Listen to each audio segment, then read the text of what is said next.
Bueno, recordando clases anteriores, vimos que el IMSS era trifásico. Ya vimos el fundamento legal, bueno, lo legal constantemente lo hemos visto porque todo lo que yo digo está en la ley. No considero que sea tan relevante leer toda la ley. Eso ya podrán ustedes hacerlo en cualquier momento, pero cualquier cosa que yo diga tiene fundamento legal, ¿vale? Y veíamos el módulo pasado, veíamos que el IMSS es un organismo fiscal autónomo que tiene muchísimas competencias y que puede llegar a tener incluso hasta la calidad de afectado para efectos de un delito, en defraudación fiscal, básicamente, ¿no? Que es una tarea que les pedí que me dieran hipótesis. Y aclaro que la tarea son hechos. O sea, la empresa fulanita de tal, ¿qué no hizo o qué hizo para, en teoría, encajar en el tipo penal? Que no creo que tenga que recordarles qué es. Pero el segundo módulo fue enteramente de OFA, Organismo Fiscal Autónomo. El siguiente módulo va a ser acerca de régimen obligatorio y esto significa prestaciones. Maravilloso, ¿vale? Y aquí es donde viene money, morralla, cash, efectivo, diferencias y demás situaciones que a la postre les va a permitir saber lo bonito de litigar derecho de la seguridad social, que por cierto es una materia complicada. Régimen obligatorio, y me voy a ir básicamente en el programa muy rápido. Yo considero que solo el día de hoy voy a ver riesgos de trabajo, quizá hoy, mañana, no sé, dependiendo cómo es, pero la clase de hoy para que tengan todos y cada uno de ustedes la certeza será la rama del seguro de riesgos de trabajo. ¿Vale? Lo voy a poner aquí en el chat. Riesgos de trabajo.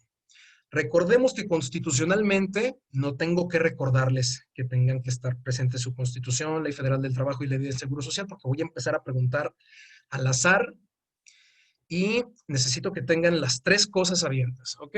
Pero recordando, la Constitución, artículo 123, apartado A, fracción 14, ya prevé los riesgos de trabajo y se los achaca a los empresarios o patrones, ¿correcto?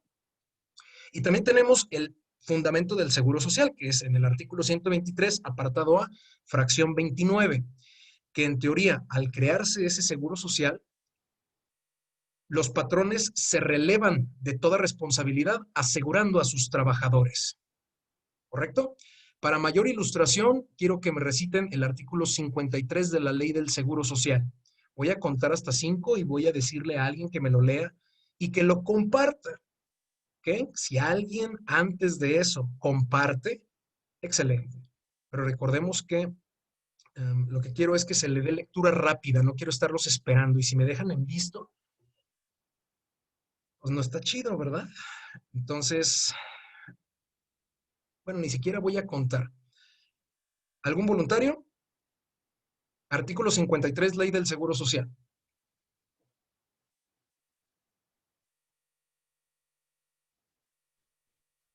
Artículo 50. Artículo 53. El patrón que haya asegurado a los trabajadores a su servicio contra riesgos del trabajo quedará relevado en los términos que señala esta ley del cumplimiento de las obligaciones que sobre responsabilidad por esta ley de riesgos establece federal. Se te cortó un poquito, pero bueno, ya agarraron el rollo. Dejen de compartir sus pantallas, por favor. Gracias. El artículo 53 es muy ilustrativo. Es, de hecho, una excepción legal que ustedes pueden llegar a utilizar cuando vean una demanda de un riesgo de trabajo sin llamar al Seguro Social. O sea, una demanda que es nada, perdón, que exclusivamente señale al patrón como demandado, está condenada a fracasar. De hecho, es una pregunta muy reiterada que la hacen los abogados o una acción que ejercen, ¿no? Como, no estaba asegurado, demando a mi patrón. Demandas al patrón por el reconocimiento del riesgo de trabajo o quizá por el reconocimiento de la relación laboral en caso de que sea muy informal. Pero independientemente de que acredites la relación de trabajo o el riesgo de trabajo, el patrón debería excepcionarse con el artículo 53 y decir, yo lo aseguré y si no lo aseguré o si no lo aseguro, muchachos, el artículo 53 no se puede leer a contrario censo. Es decir, no se vayan con la idea de que el patrón que no asegure a sus trabajadores no está relevado de cosas, ¿no? O sea, al final, el IMSS es quien tiene que subrogarse a estos derechos. El que incumple la obligación de inscribir, el patrón que incumple la obligación de inscribir, está sujeto a la faceta de OFA del IMSS. Como delitos, ustedes lo deben de tener presente, cuando un patrón no inscribe a un trabajador, prácticamente está cometiendo un delito. Está cometiendo defraudación fiscal porque no está pagando aportaciones o contribuciones de seguridad social para asegurar a sus trabajadores. Sí, Nadine.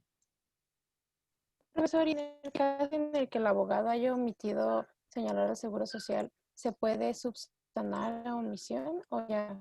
A ver, otra vez, ¿cómo? Casi no te escuché, discúlpame.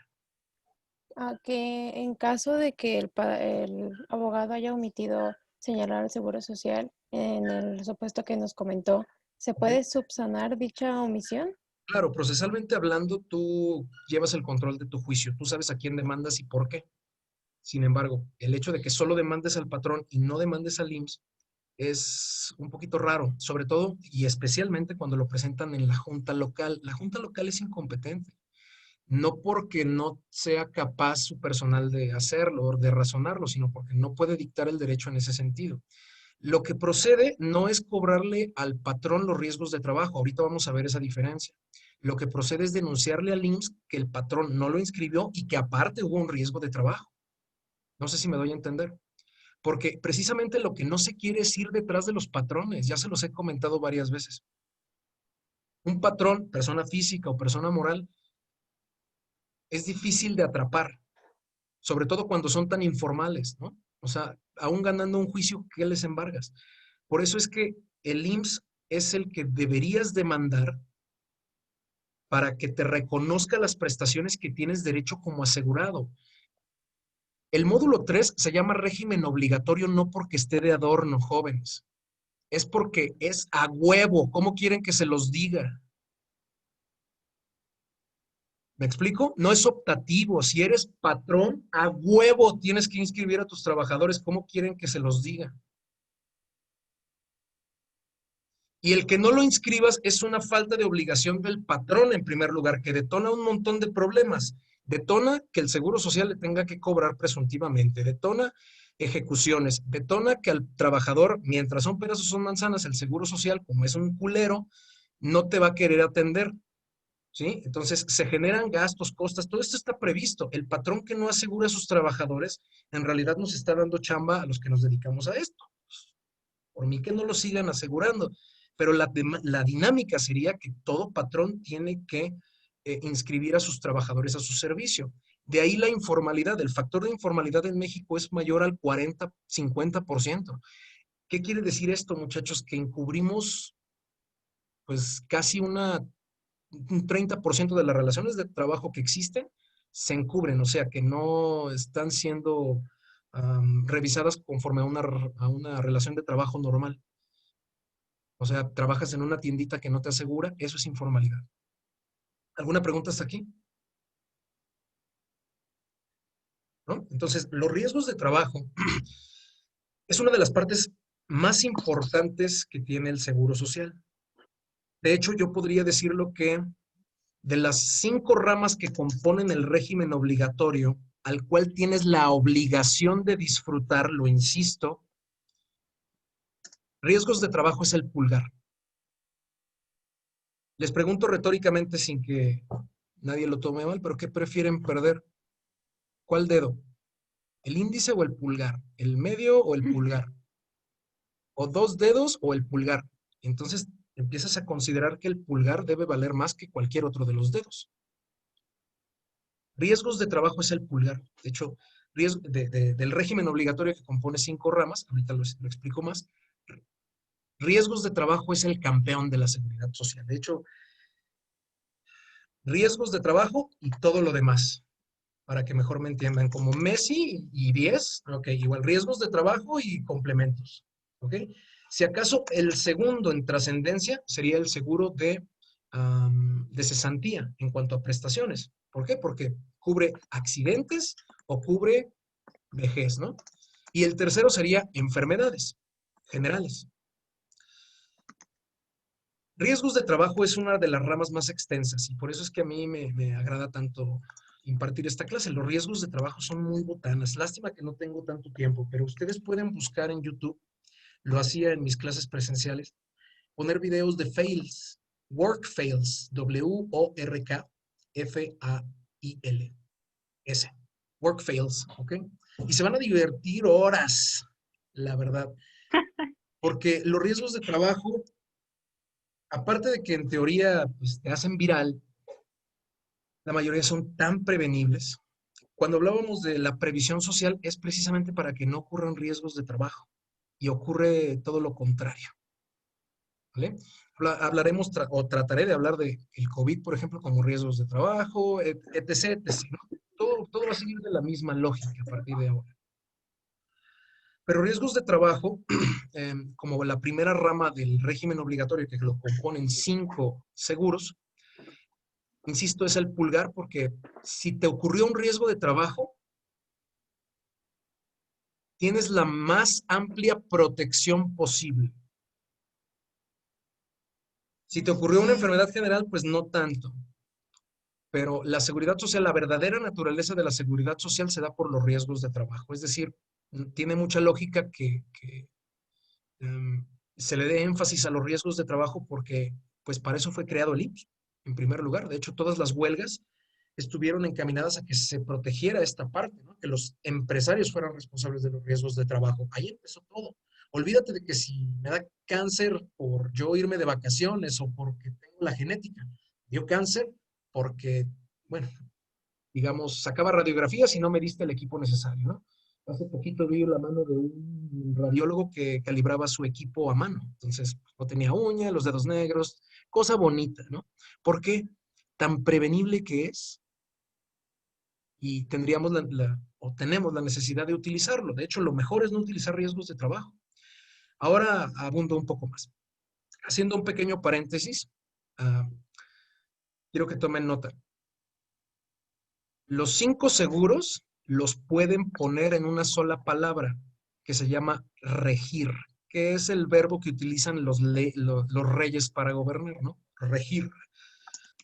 R-E-G y latina R. ¿Okay? Regir es el acrónimo de los 5 seguros que componen el régimen obligatorio. R de riesgos de trabajo. E de enfermedades y maternidad. G de guarderías y prestaciones sociales. I de invalidez y vida. Y R de retiro, cesantía en edad avanzada y vejez. En teoría, vamos a hablar de los 5 seguros, de las 5 ramas del régimen obligatorio. Y el régimen obligatorio, muchachos, es las 5 cosas al mismo tiempo. Si tú estás en el régimen obligatorio como trabajador, tienes derecho a los 5 seguros, a los 5 seguros. Obligatoriamente, o sea que no es si quieres. ¿Estamos de acuerdo? Son irrenunciables, son inalienables, son inextinguibles. En teoría son imprescriptibles. Lo que prescriben son las mensualidades, no el derecho a disfrutar de una pensión. Artículo 301 y 300 de la Ley del Seguro Social, por si alguien trae el pendiente ahí de la prescripción y caducidad, que era un tema de OFA, pero pues ya no alcanzamos a checarlo con tanto detenimiento. Y procesalmente hablando, pues prescriben las mensualidades que no cobres, pero el derecho sigue permaneciendo. Ejemplo, si en el año 2000 enviudaste y en el año 2000 estabas asegurado y tenías derecho, hoy 2020 puedes reclamar tu viudez del año 2000, pero no te van a pagar los 20 años. Simple y sencillamente te van a pagar el último año. ¿Por qué? Porque lo demás ya prescribió. ¿Qué prescribió? Las mensualidades vencidas, no el derecho. ¿Preguntas? Si no, pues me ven en YouTube, mi PEX, ya va a ser gratuito esto, ¿sale? Entonces, cuando ya tengamos las 5 ramas del régimen obligatorio, elegimos la rama de riesgos de trabajo. La mejor rama, la más proteccionista que puede haber. Y en ese sentido, creo que lo primero que tienen que distinguir es que hay, como abogados, es que hay dos legislaciones que prevén los riesgos de trabajo. Fíjense bien lo que van a hacer. Voy a agarrar a dos pichones, digo, alumnos, y van a leer al mismo tiempo el artículo 41 de de la Ley del Seguro Social, 41 de la Ley del Seguro Social y 474 de la Ley Federal del Trabajo. Lo van a leer al mismo tiempo. Si es que no lo hice ya en alguna ocasión. Y creo que salió descoordinadito, pero bueno. Voluntarios, levanten la mano. Uno la Ley del Seguro Social, otro la Ley Federal del Trabajo.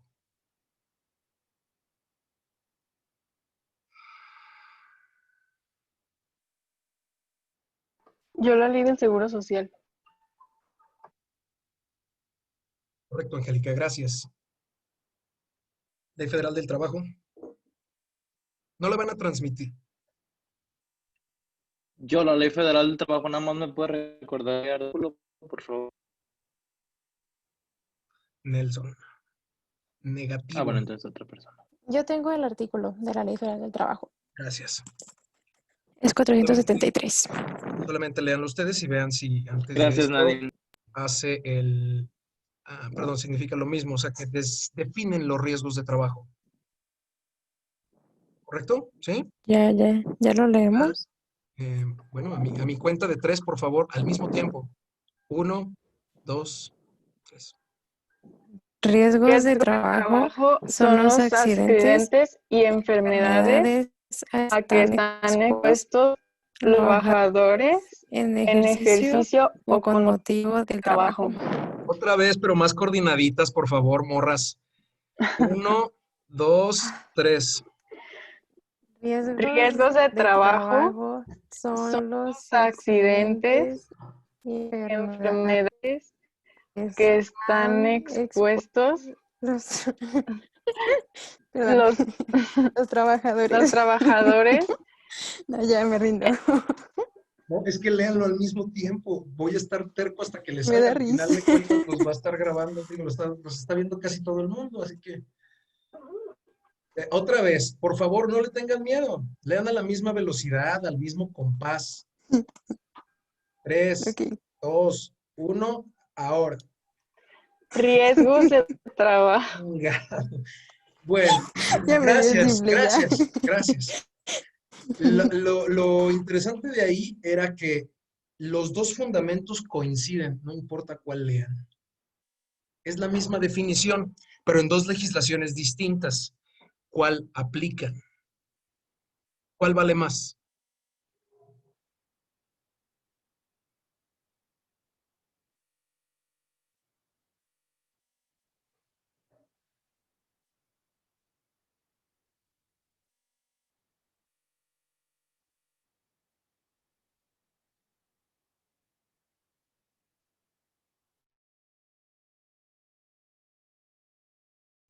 Ahí cuando quieran, ¿eh?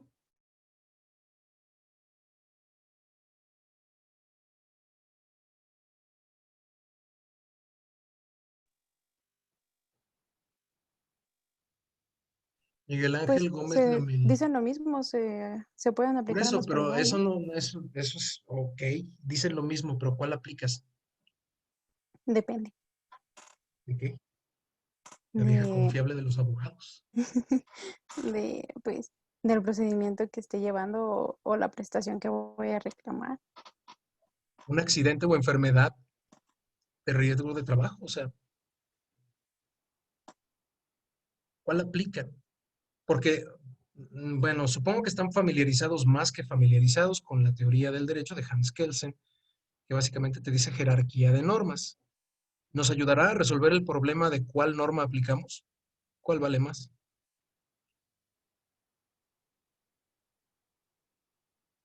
¿O qué? ¿O es mucho pedir que me lo digan? Porque veo que pierdo minutos valiosos preguntándole a la pantalla.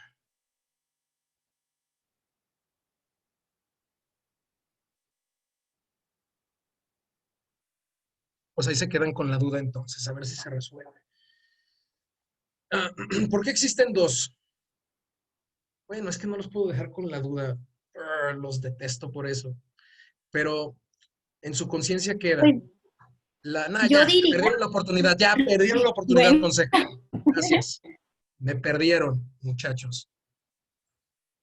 ¿Cuál aplican?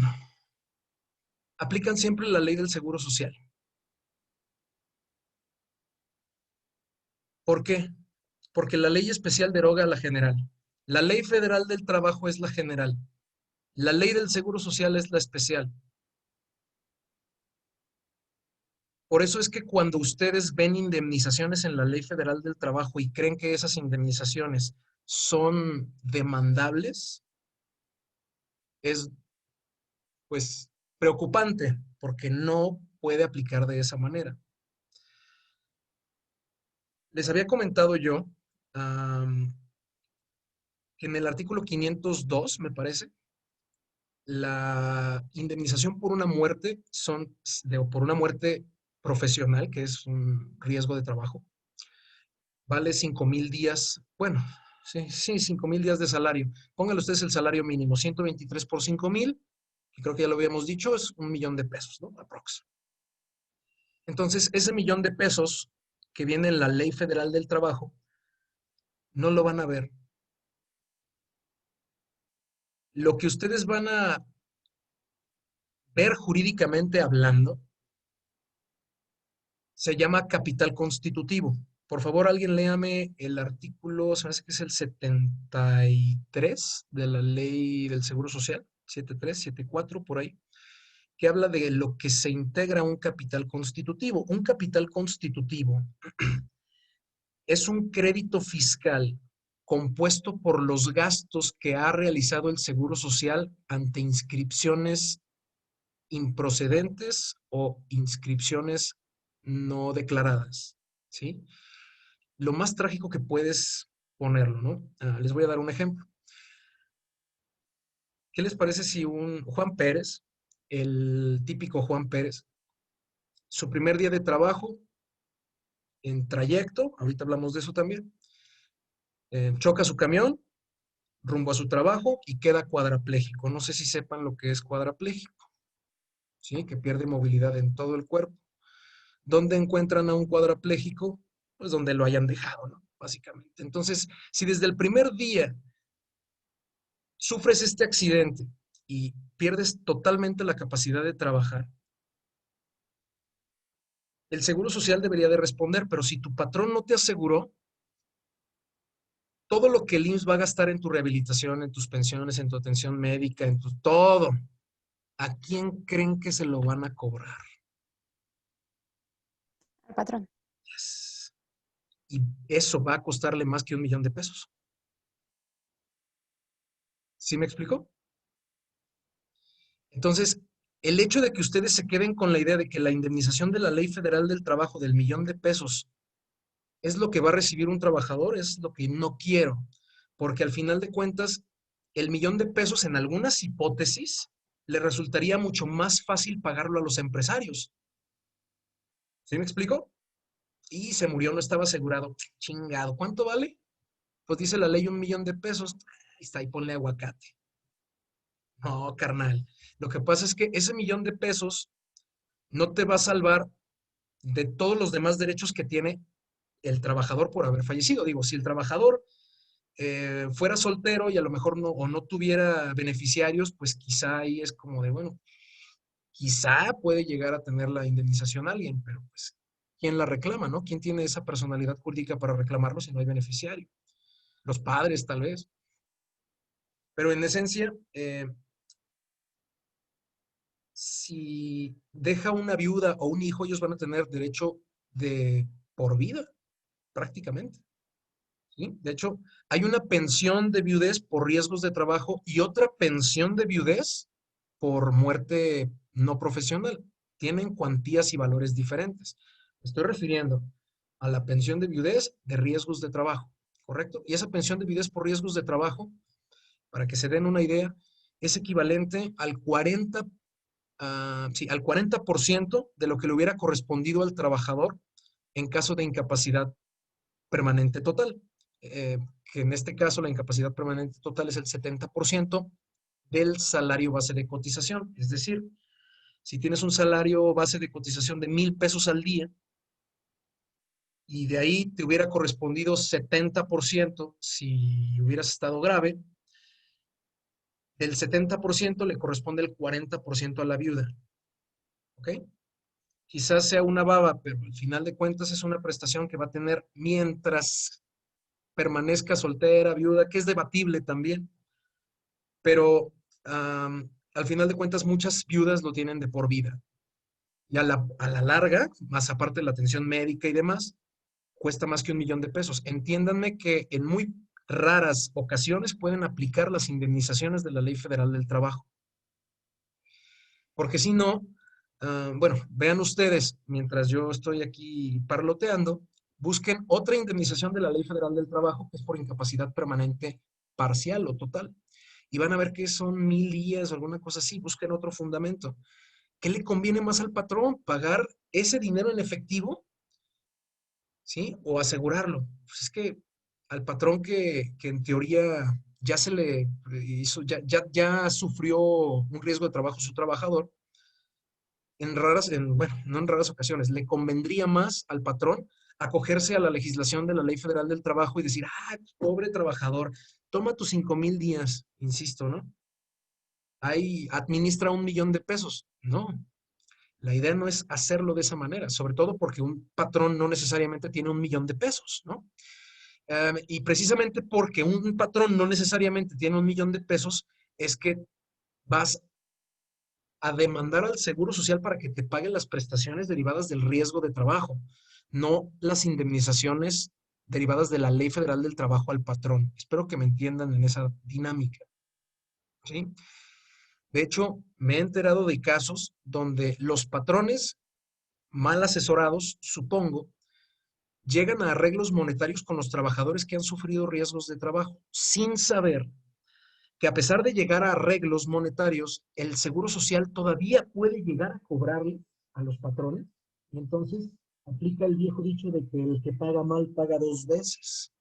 Porque si el patrón le pagó una indemnización a su trabajador, digamos, le pagó 100,000 pesos para que no le hiciera de PEC si fuera el IMSS, y el trabajador de todas maneras va y denuncia al IMSS y acredita el riesgo de trabajo, el patrón no puede argumentar, oye, yo ya le había dado 100,000 pesos a este güey, porque el IMSS te va a decir, órale, ¿y por qué se los pagaste, carnal?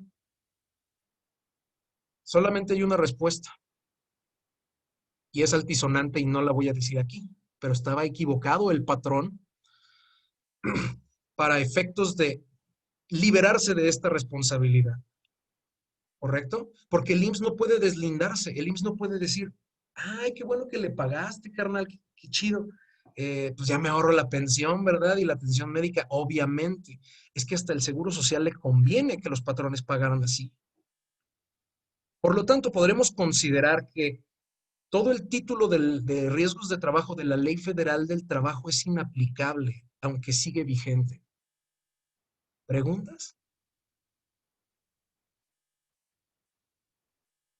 Es inoperante, como dicen algunos juristas. ¿Por qué? Pues sí está ahí, chido, ¿no? Digo, no estorba. Yo alguna vez pregunté o tuve la osadía de preguntarle a un profesor de antaño, porque ahorita ya tienen todos la piel muy sensible, ¿por qué no se derogaban ciertas figuras que no se utilizaban en leyes, ¿no? Por ejemplo, no sé si alguien sepa lo que es una sociedad en comandita simple, porque yo nunca he visto una. Entonces, digo, a lo mejor puede haber alguna, o una letra de cambio. Son figuras jurídicas que pues siguen ahí, no necesariamente las usamos de manera cotidiana. Pero le pregunté al profesor, y si no las usamos, ¿por qué siguen ahí? Y su respuesta fue, pues, ¿qué te estorban o qué? No, pues no. Entonces, ¿cuál es tu PEX? Que ahí permanezcan. No hay necesidad de derogarla. La Ley Federal del Trabajo va a permanecer ahí, pero es inoperable, inoperante. ¿Vale? Cualquier otra persona que les diga lo contrario la pueden decir, es que la ley del Seguro Social se suple con la Ley Federal del Trabajo si es que se necesita.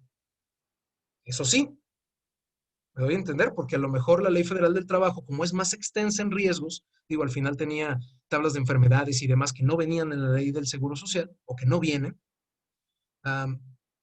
uno puede decir, bueno, la ley del Seguro Social se suple con la ley federal del trabajo. Y si la ley del Seguro Social trae riesgos de trabajo y hay cuestiones jurídicas o legales que no vienen en la ley del Seguro Social, sí podemos aplicar la ley federal del trabajo. Entonces, mejor extendernos mucho en la ley federal del trabajo, ¿sí? Pero es prácticamente inaplicable, ¿vale? Salvo raras excepciones. ¿Preguntas? Por lo tanto, lo que rifa de Profe, tengo una duda. adelante es la ley del Seguro Social. ¿Quién dijo eso? No, yo tenía una duda. Ah, Por sí. ejemplo, usted mencionaba que pues el patrón es el que se tiene que hacer cargo de los pagos correspondientes, pero ¿qué pasa si el patrón paga? ¿El patrón no paga? Sí, Creo que no has hecho tu tarea, ¿verdad? Cuando un sí, patrón no paga, se detona la sanción como elemento de las contribuciones. Las sanciones, recuerda que son infracciones o delitos. Si no paga, está cometiendo una infracción o un delito o los dos. Y de todas maneras tiene que pagar. ¿Sí me explico? Es obligación del Seguro Social fiscalizar a todos los patrones para que inscriban a sus trabajadores con el salario correcto, en los tiempos correctos, para que los inscriban, básicamente. El no inscribirlos les da muchísimas sanciones a los patrones. Sanción, lo pueden ver, concepto fiscal omitido. O sea, digamos, en un ejemplo real, eres patrón y tienes a 10 trabajadores a tu servicio, ¿vale? Solo inscribes a 5. Llega el Seguro Social y te dice, oye, ¿y estos otros 5? Ah, es que esos no los tenía. Ok, entonces, ¿cuánto tiempo llevan los 5 trabajando? No, pues un año. ¿Y cuánto ganan? No, pues el mínimo. Ah, mira, ok. Entonces, el mínimo por un año, por 5. Me debes 100,000 pesos. Solo por eso. A eso se le llama concepto fiscal omitido. Ya me lo debes porque caíste en la hipótesis. Eres patrón. Ya lo había explicado. ¿Correcto? ¿Hasta aquí bien, Natalie? sí, gracias. Eso se llama concepto fiscal omitido. No, espérame, tranquila. Aparte, si no pagas eso, de los 100,000 pesos te van a poner recargos y actualizaciones. Los recargos son como una especie de interés moratorio. Las actualizaciones es conforme al índice nacional de pesos, de precios al consumidor, perdón. Entonces, de los 100,000 que originalmente pagabas, digamos que esto fue en el año 2000 o 2018, ya debes 2 años de recargos y 2 años de actualizaciones. Entonces ya debes 120,000 pesos. Ah, pero todavía el concepto fiscal omitido de 100,000 pesos te genera una multa. La multa, conforme al artículo 300, ok, sí, 304A, me parece de la ley del Seguro Social, sí, 304A, te pone el 40% de multa del concepto fiscal omitido. O sea, que aparte de los 100,000 pesos que ya debes, vas a deber 40,000 pesos más, nomás por no pagar, más los recargos, más las actualizaciones. Entonces, ¿cuánto va? 160. Y aparte te vamos a cobrar el 2% de gastos de ejecución, más lo que se venga. Y eso es aparte, ¿eh? ¿Sí? Eso es lo que ya debes. Pero ¿qué tal si le sumas el riesgo de trabajo? Ah, ¿qué crees? Uno de estos güeyes tuvo una incapacidad permanente parcial. Entonces me debes un año de pensión y toda la atención médica y de los 200,000 pesos que originalmente te iba a cobrar, si no hubiera pasado nada, tuviste la mala suerte de que un patrón se accidentó, entonces me debes pum, pum, pum, pum, pum. Esa es la consecuencia de no asegurarlo, ¿cómo ves? ¿Preguntas? Te lo resumo como si aventaras una bolita desde la montaña, una bola de nieve desde la montaña y hace su desmadre. Y cuando llega hasta abajo, chingó a su madre la aldea. Así de canijos son los delitos fiscales. ¿Preguntas? ¿No? Entonces, un patrón está obligado a inscribir. Si no inscribe contra riesgos de trabajo, no inscribe a todo lo demás y ya lo debe. ¿Vale? El problema, si ustedes pueden resumirlo, sería probar la relación de trabajo. Aquí aclaro, entre más informal es una relación de trabajo, más fácil es negar su existencia. Entonces, muchas veces en los riesgos de trabajo, que no están inscritos, la relación es altamente informal y ahí es donde viene el problema. Demuéstrame que trabajaste en la empresa donde dices que sufriste el riesgo de trabajo. Porque si ni el nombre del patrón te sabes, pues está cabrón que el Seguro Social te reconozca algo, por más enfermo que llegues. ¿Sí me explico? ¿Hasta aquí alguna pregunta? Yo, profesor, que me tocó ver cuando estaba checando el artículo 304, ¿a qué se refiere con listas de raya? Listas ¿Es de referente rayas. a lo de la antigüedad? Las listas de raya es donde tú anotas los recibos de que te hayan recibido el salario los trabajadores. O sea, una cosa es que te firmen la nómina y otra cosa es que te firmen la lista de raya. ¿Vale? Pueden ser documentos probatorios. Lo que pasa es que la nómina es individualizada y las listas de raya que ya casi no se utilizan eran libretas o cuadernos donde pues fírmale y 1 y 2 y 3 y recibí ya la chingada, ¿no? Ya no se usan mucho, de hecho. ¿Vale? ¿Por qué? Porque se individualizan con las nóminas. Entonces las nóminas vinieron a sustituir las listas de raya. ¿Vale? Para anotar cositas de los trabajadores. Pero igual son documentos laborales obligatorios y te los puede pedir el IMSS. El IMSS puede presumir relaciones de trabajo, el IMSS puede aplicar la Ley Federal del Trabajo, el IMSS puede reconocer presuntivamente riesgos de trabajo si quiere, pero le vale madre. Por ejemplo, COVID. Creo que no se han extendido muchísimas o muchas incapacidades respecto del COVID. De hecho, si ustedes quieren preguntar en transparencia o tienen curiosidad, ¿cuántas incapacidades se han expedido de riesgo de trabajo por COVID-19? Y van a ser muy poquitas, porque el IMSS se pone sumamente mamón y cagapalos, perdón por la expresión, pero es cierto, para decir, ay, ¿por qué es una enfermedad de trabajo si la pudiste haber agarrado en cualquier otro lugar, en la reunión que fuiste o demás, ¿no? Y entonces ahí es donde viene el problema. Los accidentes y las enfermedades de trabajo deben tener un nexo causal. Lo vamos a ver ya el día de mañana por cuestiones de tiempo, pero el nexo causal es esa lógica, en filosofía se llama deóntica jurídica, que te hace que todos los conectores o las lógicas tengan congruencia. Si no hay un nexo causal de A, B y C, no vas a poder acreditar un riesgo de trabajo. Es, dime tu padecimiento y el contexto en el que lo obtuviste para saber si es riesgo de trabajo. Por ejemplo, una persona que perdió una pierna. Bueno, pierdes la pierna, ¿por qué? No, pues fíjese, profe, que pues en una cascarita me dieron una barridota y pues valió madre, me la arrancaron. Ay, güey, es un riesgo de trabajo, a menos que seas futbolista profesional. Pero si me dices, no, pues una máquina me atrapó el pie y pues hasta que lo pararon, me amputaron la pierna. Ah, ok, entonces, vaya, eso sí fue riesgo de trabajo. Nexo causal, circunstancias de modo, tiempo y lugar para determinar los riesgos de trabajo, que el día de mañana vamos a ver. ¿Alguien tenía alguna pregunta? Yo, de eso me llamó mucho la atención porque hace poco una tía que trabaja en una empresa, no recuerdo cuál, me comentaba que semanalmente pues no sé si los obligaban, a llenar un acto de si habían estado en reuniones pues con más de 5 personas, que habían estado en contacto con gente con COVID. Y ahora que usted dice eso, me parece que esos informes pueden ser como útiles para determinar, pues es que si Sí, mira, el IMSS la te va a decir empresa que o fuera. no. El IMSS te va a decir que no. De entrada te va a decir, no se lo reconozco ni a los médicos. ¿Qué te hace pensar que a ti, Godín mortal, te lo voy a reconocer, no? Lo cual no quiere decir que no es demandable.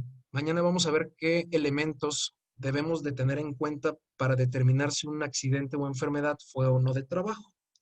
Porque lo peor que puede pasar es que no sea de trabajo. Y aunque no sea riesgo de trabajo, de todas maneras estás protegido por otros seguros. ¿Me explico?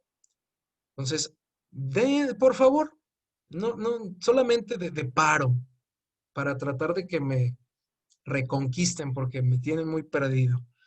Lean artículo 41 en adelante vaya, los próximos 10 artículos, con eso me estoy más que satisfecho. Si esos primeros 10 artículos no les llaman la atención para nada, pues ya, ¿qué le hago, no? Pero en teoría los riesgos de trabajo con esos 10 artículos hasta el 50 y, bueno, hasta el 60, más o menos, les va a dar un parámetro completo y completísimo de lo que es riesgos de trabajo y las prestaciones que de ello derivan, ¿vale? Nos vemos el día de mañana, jóvenes. Bye, bye. Bye. Bye.